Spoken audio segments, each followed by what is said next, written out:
discourage you guys play some Kremlings in doubles. But it looks like, yeah, we are going with the Tuxedo Mario. I didn't really...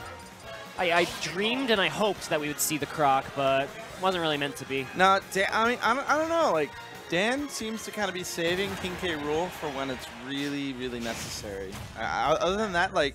Or when he's really, really desperate. That is true. One or the other. So far, he's just been all Mario all the way, which is what I like. I think he was considered one of the best, like, overall solid Marios in North America in Smash 4, and he's kind of carrying that torch into this game.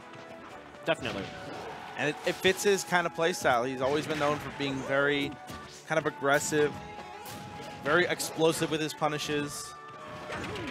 And you still get that with Mario, so it's all still very much gelling in this game, and you can definitely see the juggling game working out great here so far for Super Dan from Pokemon Stadium. Donkey Kong really hasn't gotten in a strong advantage state at all in this single game so far.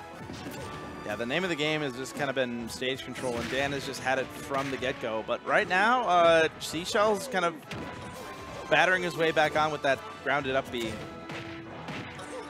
Gets the tilt on there, only gets a forward tilt. And now the percents are kind of getting back right into even territory. Oh yeah, Donkey Kong can probably kill Mario pretty soon. That's true, yeah, you gotta watch out. You can't get cargo thrown at the side because he'll drag you over to the left or right and just kill you.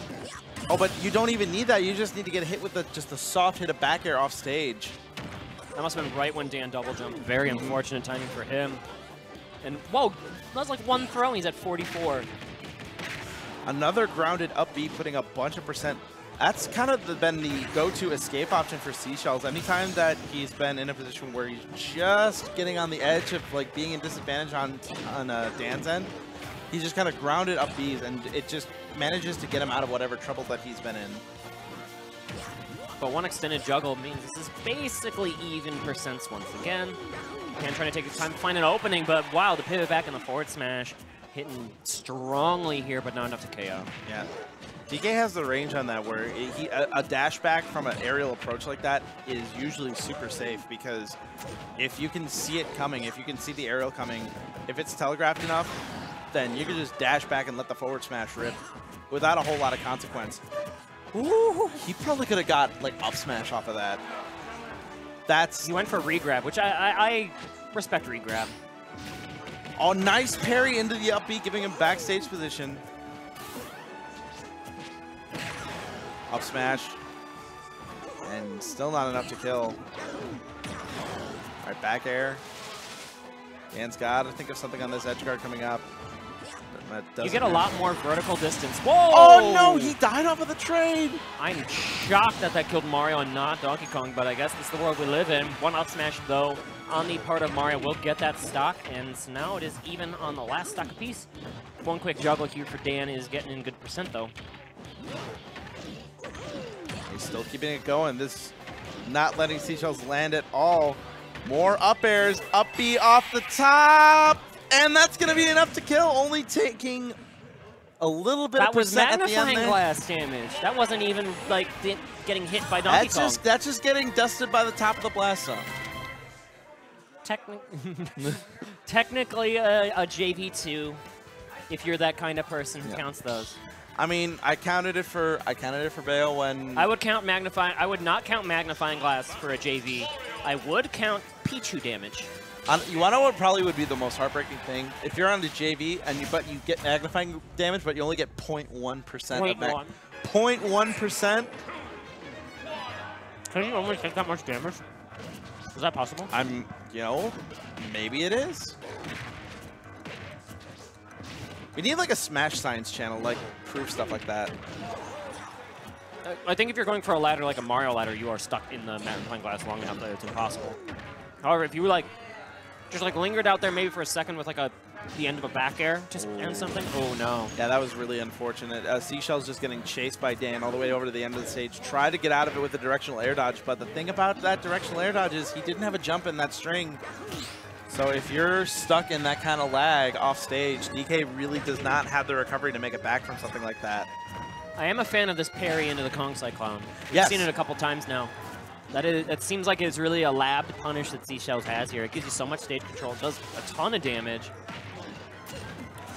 Ooh, that would have murdered him. That I don't care if you're absolutely Donkey Kong would or have anyone. that would have absolutely taken that stock. All right, double down tilt into 2 up airs. Dan looking pretty comfortable right now. He's moving and grooving. This is the confident Dan we know and love on this second side, even though there was an SD involved. Yeah, he's not letting it bother him. Dan's taking the lead and he's running with it. Yep. Oh, he could have gotten like maybe a grab punish off of that. I think he missed input short hop out of the parry. Yeah. Forward tilt, I think, would have been enough to KO even from that far away. But all right, the up smash on that Whiffed Kong Cyclone makes it 3 stocks to 1 advantage. So the one big item of adaptation is anytime that Seashells throws out the ground to up B, Dan is now kind of starting to space it out where if he does like do and commit to that option, he can dash back from it or run away from it just long enough to where he just stays completely safe during the entire time of that move. And just now it's gotten to the point where Seashells, he's just trying to find a way out of disadvantage, but nothing's working. This is one of the flaws of the Unova, is disadvantage state is very hairy on this stage, because you think you can escape to a platform. There's no like top platform like Battlefield, right, where you can just be like, okay, I'm safe here for a second. Each of these platforms on the left and right sides, Mario's going to shark under it, and he's going to land one of those up airs. He can fast fall it and then get another one, potentially. That is your stock at this point. Yeah, really your state of advantage is in the middle of the stage rather than on the platforms, which is weird because normally it's the other way around. In certain matchups, I think that the disadvantage state on this stage could be worse than like even Final Destination. Oh, yeah, I can see that. Again, trying to land with the down airs. Down tilt, but doesn't get the trip afterwards. If that would have gotten the trip, that donkey punch definitely would have killed. Tries to cape the up B. Not enough space, though. And still sticking with it, though, getting the back air on the ledge get up, and that's going to take it. So Super Dan with a pretty quick 2-0. Going to be moving on with the swiftness. The first game was very hairy. Yes, it was. It's only kind of a Donkey Kong pun, because he's got a lot of fur. Only a little bit. But game 2, in the books. We live in a society. So good stuff to Dan. That's honestly, I'm glad that Dan is sticking with Mario, because he was one of the Marios that was incredibly fun to watch in Smash 4, and I'm glad that he's still retained that highlight reel quality of his into this game.